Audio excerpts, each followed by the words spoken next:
सीमा जी रसोई में बड़बड़ा रही थी। अरे बहू, थाली में रोटी नहीं है और तेरे पापा खाने के लिए बैठे हैं, और ये महारानी गैस खुला छोड़कर बाथरूम में चली गई है। नितिन, जा इसके बाल पकड़कर उसे खींच के ला, बड़ी कामचोर हो गई है।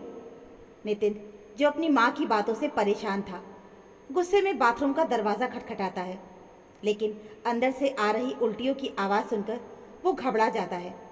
उल्टे पांव दौड़कर वापस आता है और कहता है, मम्मी, वो तो तेज़ तेज़ उल्टियाँ कर रही है, मुझसे ये सब देखा नहीं जा रहा। आप जाकर उसकी पीठ सहला दो। सीमा जी व्यंग में कहती हैं, अरे बड़ा आया जोरू का गुलाम, उल्टियाँ ही तो हो रही हैं, कोई मरने वाली थोड़ी ना है। ज़्यादा चिंता मत कर, टिफ़िन पैक रखा है और दुकान जा। नितिन सिर झुकाए दुकान चला जाता है। उसे अपनी पत्नी की चिंता तो होती है, पर माँ के डर से वो रुक नहीं सकता। थोड़ी देर के बाद माया बाथरूम से निकलती है और थकी हुई आवाज़ में कहती है, मम्मी जी, दिल घबरा रहा है, उल्टियाँ रुक ही नहीं रही, मुझसे रोटियाँ नहीं बनाई जाएंगी। सीमा जी झुंझला कर कहती हैं, अरे बहू, नाटक मत कर, माँ बनने वाली है तो क्या हुआ, ये तो सबको शादी के बाद होता है। मैंने भी तो इतने बच्चे जने हैं, कभी काम से जी नहीं चुराया। चुपचाप रसोई में जा, आज ढेर सारा काम पड़ा है, ज़्यादा नखरे मत कर। तो कोई पहली बहू नहीं जो माँ बन रही है। माया के चेहरे पर एक पल के लिए खुशी की चमक तो आती है कि वो माँ बनने वाली है, लेकिन सास के करारे बोल सुनकर उसका चेहरा उतर जाता है। वो रसोई में जाकर काम करने लगती है। मन तो हो रहा था कि थोड़ी देर वो आराम कर ले, पर सास की बातें उसके कानों में गूंज रही थी। रसोई का सारा काम निपटाकर माया खुद के लिए कुछ चटपटा ढूंढने लगती है। जैसे ही वो नमकीन का डिब्बा खोलती है, सीमा जी फिर से चिल्ला उठती हैं, 2 रोटी सब्जी तेरे लिए काफ़ी नहीं है क्या? मेहमानों के लिए रखी नमकीन पर टूट पड़ी है, चुपचाप डिब्बा रख दे और जो मिल रहा है वो खा ले। बच्चा पैदा कर रही है, कोई नया काम नहीं कर रही। माया मन मसोस कर चुपचाप रोटी सब्जी खाने बैठ जाती है, पर भोजन गले से नीचे नहीं उतरता।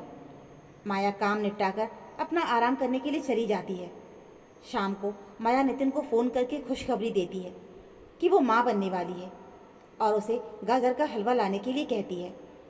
नितिन खुशी खुशी गाजर का हलवा लेकर आता है, पर घर में तूफान खड़ा हो जाता है। सीमा जी ताने मारती हैं, कभी माँ की पसंद की चीज़ें नहीं लाया और आज पत्नी के लिए गाजर का हलवा ले आया।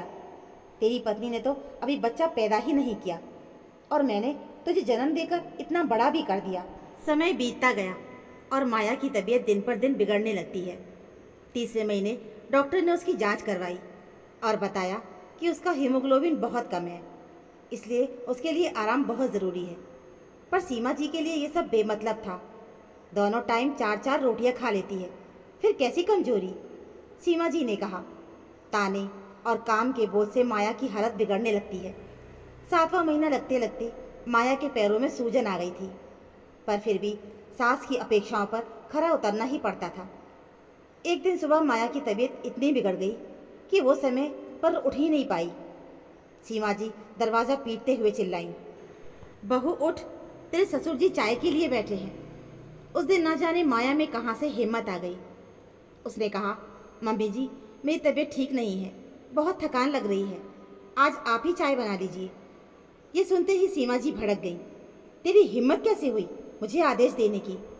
बहू का काम बहू का ही होता है, बच्चा पैदा करने के नाम पर काम न करने का बहाना बना रही है। माया ने हिम्मत जुटाकर कहा, मम्मी जी, ये बच्चा सिर्फ मेरा नहीं, आपके बेटे का भी है और ये आपके परिवार का हिस्सा है। जब माँ ही खुश नहीं होगी तो बच्चा कैसे स्वस्थ रहेगा? आपने भी बच्चे जने हैं, पर क्या ज़रूरी है कि वही कष्ट मैं भी सहूँ? आपने जो चाहा है वो आपकी मजबूरी थी, पर मेरे पास आप सबका साथ है। फिर माया नितिन की ओर देखकर बोली, काश तुम मेरी तकलीफ को समझ पाते। 7 फेरे लिए थे, 7 वचन दिए थे, पर एक भी निभा नहीं पा रहे हो। जब पति अपनी पत्नी का साथ देता है तो दुनिया की कोई तकलीफ बड़ी नहीं लगती। एक सुबह माया की नींद देर तक नहीं खुली। सीमा जी दरवाजे के बाहर खड़ी होकर जोर जोर से चिल्लाने लगी, बहू उठ, कितना सोएगी? सुबह हो गई है, काम करने का बहाना मत बना, खाना बनाने में देर हो रही है।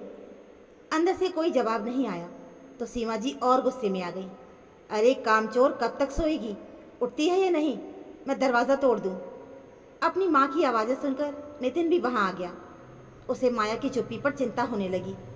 उसने दरवाजे के पास जाकर धीरे से आवाज़ दी, माया उठो, सुबह हो गई है, सब ठीक है ना? अंदर से कोई जवाब नहीं आया तो मयंक घबरा गया। उसने कुछ देर और दरवाज़ा खटखटाया, लेकिन जब अंदर से कोई हलचल नहीं हुई तो उसने झटके से दरवाज़ा तोड़ दिया। दरवाज़ा खुलते ही जो नज़ारा सामने था उसे देखकर नितिन और सीमा जी दोनों के होश ही उड़ गए। माया बेहोश हालत में फर्श पे पड़ी थी। उसका शरीर एकदम ठंडा हो चुका था और चेहरा नीला पड़ गया था। नितिन ने कांपते हाथों से माया को उठाया और घबराई हुई सीमा जी के साथ उसे तुरंत अस्पताल लेकर भागे। अस्पताल पहुंचते डॉक्टरों की टीम ने माया को इमरजेंसी वार्ड में ले लिया। कुछ समय के बाद डॉक्टर बाहर आए और गंभीर स्वर में बोले, इनकी तबीयत बहुत नाजुक है, शरीर में अत्यधिक कमजोरी है और ब्लड प्रेशर भी खतरनाक रूप से कम हो गया है। इन्हें लंबे समय से सही पोषण और आराम नहीं मिला, जिससे इनकी ये हालत हुई है। डॉक्टर की बात सुनते ही सीमा जी की आंखों में आंसू बहने लगे। उन्हें अपने किए पर गहरा पछतावा होने लगा। उनके सामने माया की वो सारी तकलीफ़ें घूम गईं जिन पर उन्होंने कभी ध्यान ही नहीं दिया था।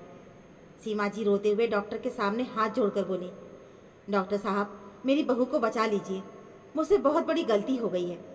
मैंने इसे कभी चैन से जीने ही नहीं दिया, कभी आराम नहीं करने दिया, ना ही उसे अच्छा खाने को दिया। ये बच्चा सिर्फ इसका ही नहीं, हमारा भी है। इसे और हमारे आने वाले पोते को बचा लीजिए, मैं सारी ज़िंदगी इसकी कर्जदार रहूँगी। नितिन भी आंखों में आंसू लिए खड़ा था। उसे अब एहसास हो रहा था कि उसने भी माया की तकलीफ़ों को कभी गंभीरता से ही नहीं लिया। डॉक्टर ने गंभीरता से कहा, हम पूरी कोशिश कर रहे हैं, लेकिन अब ये आपके ऊपर है कि इसे शारीरिक और मानसिक दोनों रूप से आराम मिले। अगर आप लोगों ने अब भी इसका ख्याल नहीं रखा तो हालात और भी बिगड़ सकती हैं।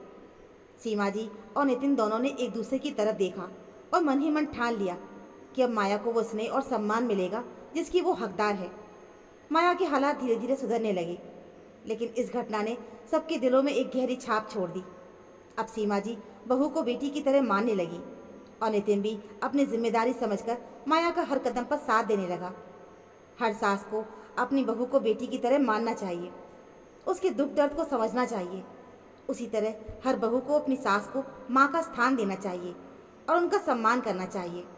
जब दोनों के बीच प्यार और सम्मान होता है तभी घर में सुख शांति और समृद्धि आती है। तो दोस्तों, हमारी आज की कहानी में बस इतना ही। ये कहानी आपको कैसे लगी कमेंट में ज़रूर बताइएगा। कहानी अच्छी लगी हो तो प्लीज़ वीडियो को लाइक और चैनल को सब्सक्राइब ज़रूर कर लीजिएगा। मिलते हैं फिर एक और ऐसी नई कहानी के साथ। तब तक के लिए धन्यवाद।